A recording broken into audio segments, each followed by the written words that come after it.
de quinto ano. Bem, vamos iniciar nossa aula hoje, já quarta-feira, dia 21 de abril. Turma, antes de nós iniciarmos, a aula de hoje, vamos fazer a correção das atividades que ficaram para você fazer no caderno, atividades de matemática. Faça aí com bastante atenção. Cuidado aí com a sua escrita, A atividade de operação era para você armar a continha e tirar a prova real, tá? Eu coloquei aqui os resultados.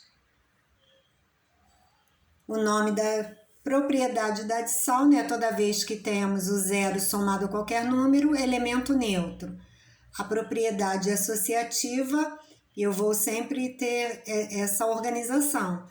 Aqui, olha, a conta na verdade é 4 mais 8 mais 7.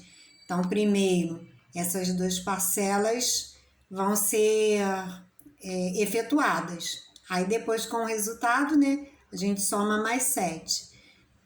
Também tem a outra opção. Aqui, olha, eu optei em efetuar 7 mais 8. Repeti esse 4, repeti o sinal de adição. Então, associativa. Elemento neutro novamente, comutativa. Tanto faz, Eu só troco a ordem das parcelas. 6 mais 9, 9 mais 6.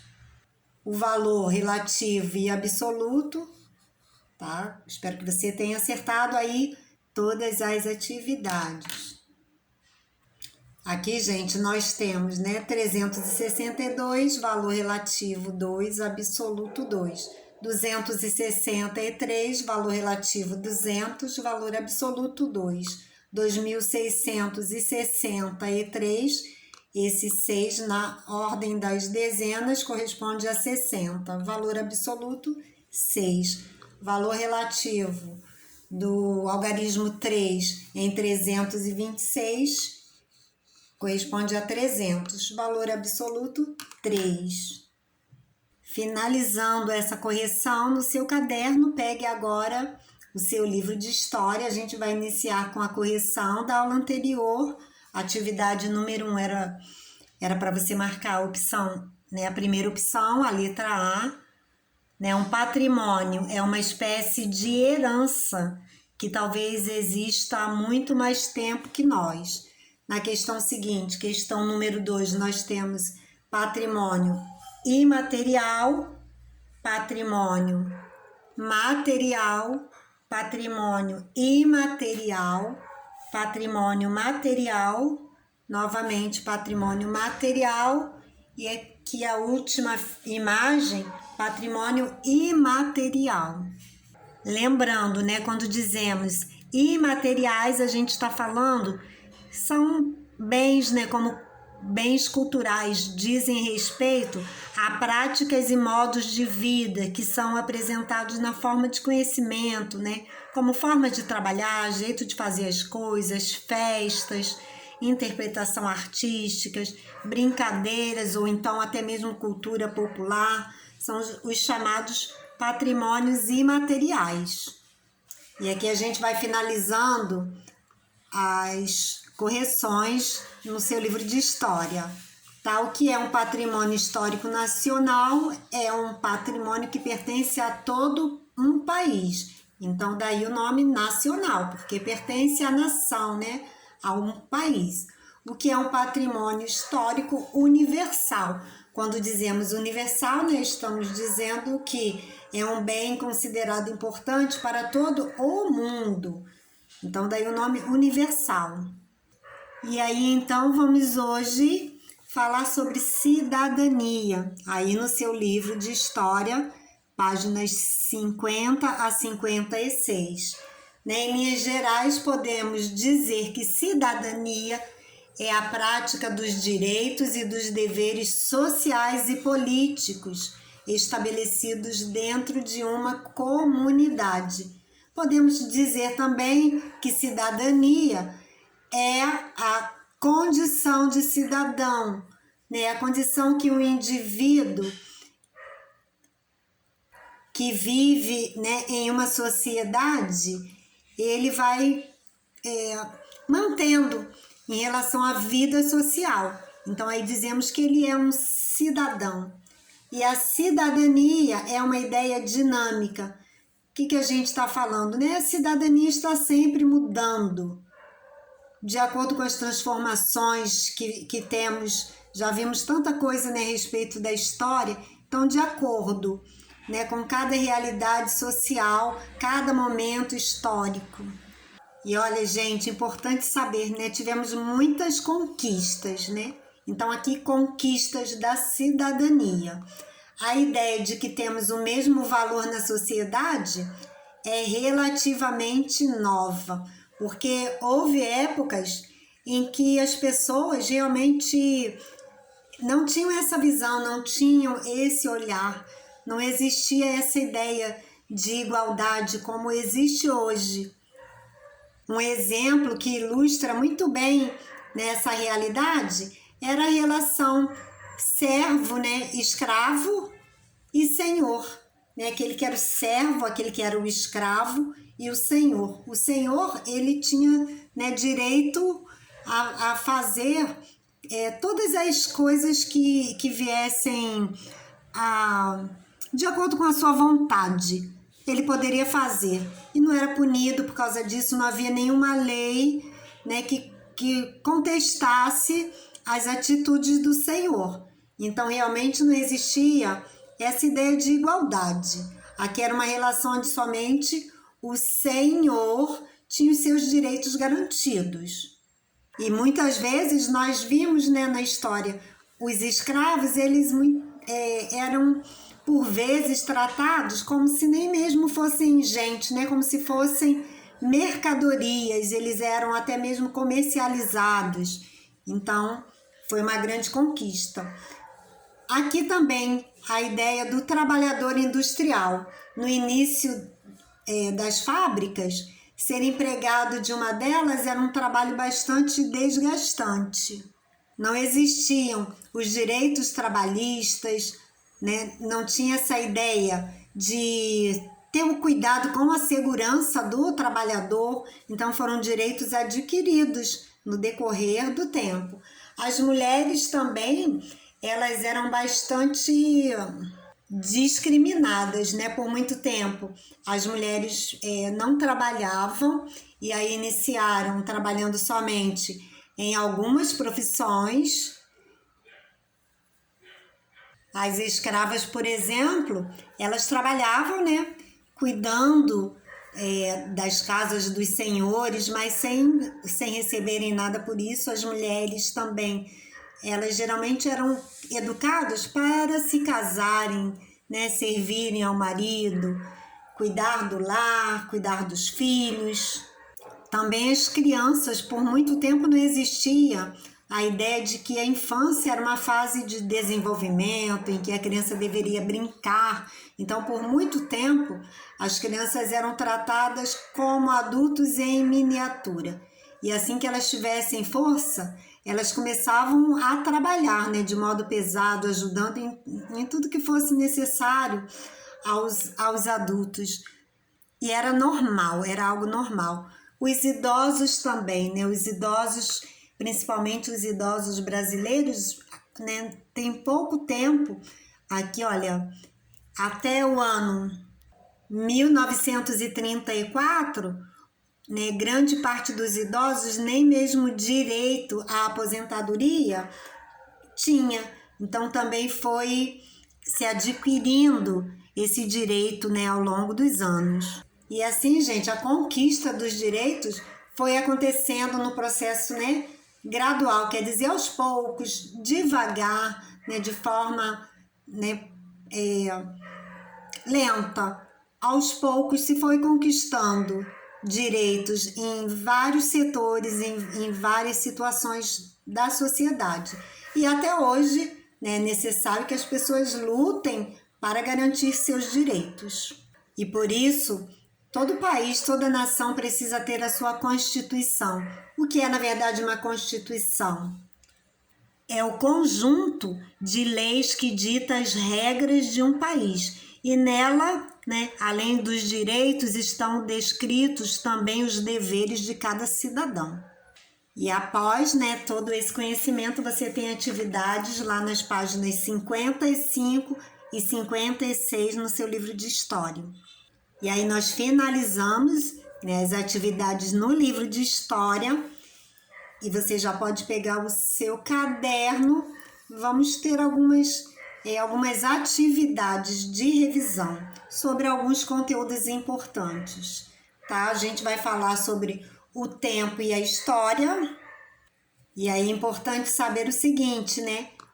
Os povos começaram a sentir necessidade de contar ou marcar acontecimentos, fatos.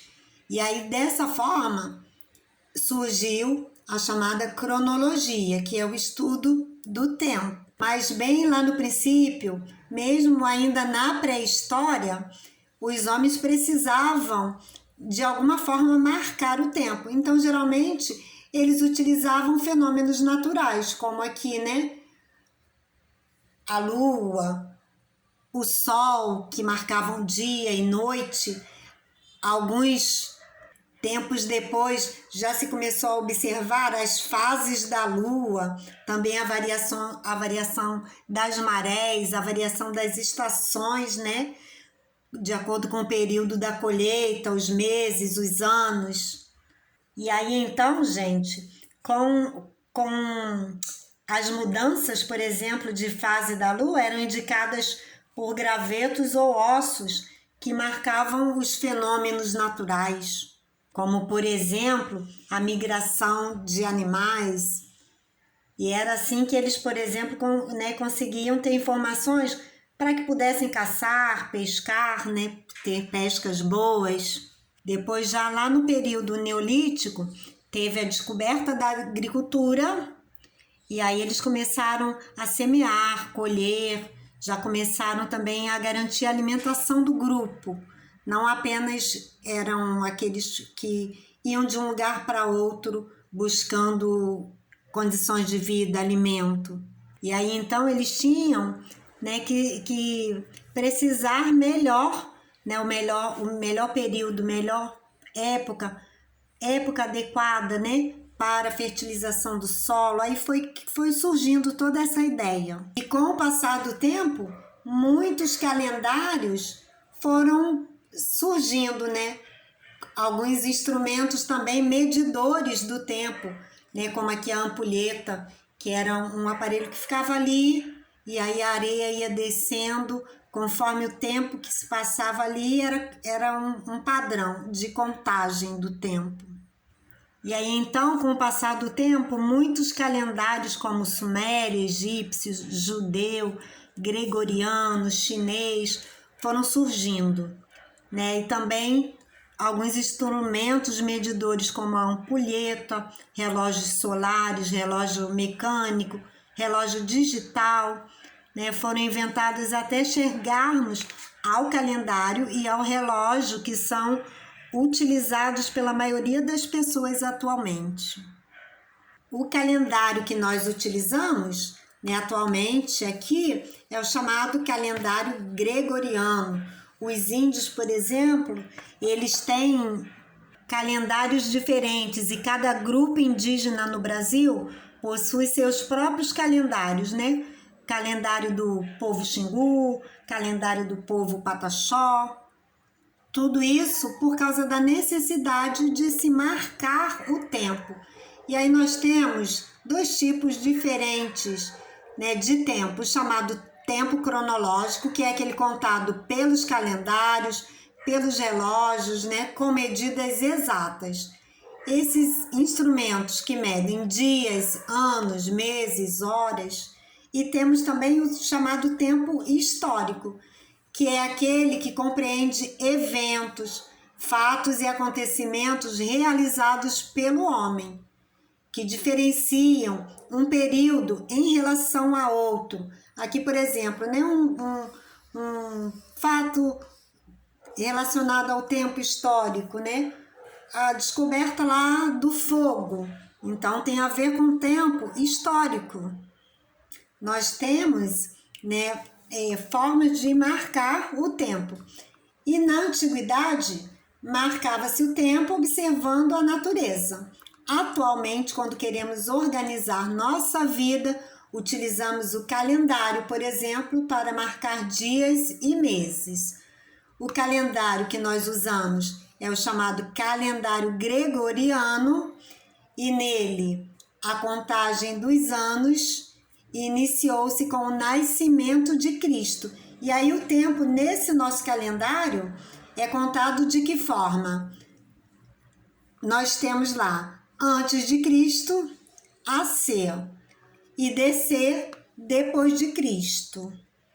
E aí então, gente, nesse calendário, né, chamado calendário gregoriano, o tempo começou a ser contado com o nascimento de Cristo.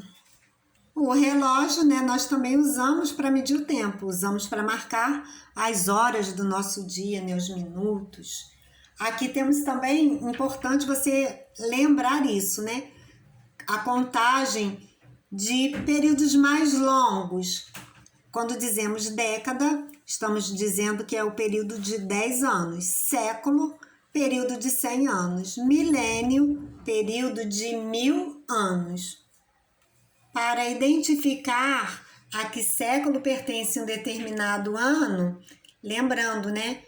Toda vez referência de séculos é feita com algarismos romanos, tá? Como que a gente faz? Retira-se os dois últimos algarismos do número que o indica e soma-se ao numeral 1 que restou. Então, aqui, por exemplo, eu retiro os dois últimos números, 22, tá? 1822. Retiro 22 e vou somar somente esses dois primeiros. Esse número aqui, olha, 18, né? O primeiro e segundo algarismo, vou somar ao numeral 1.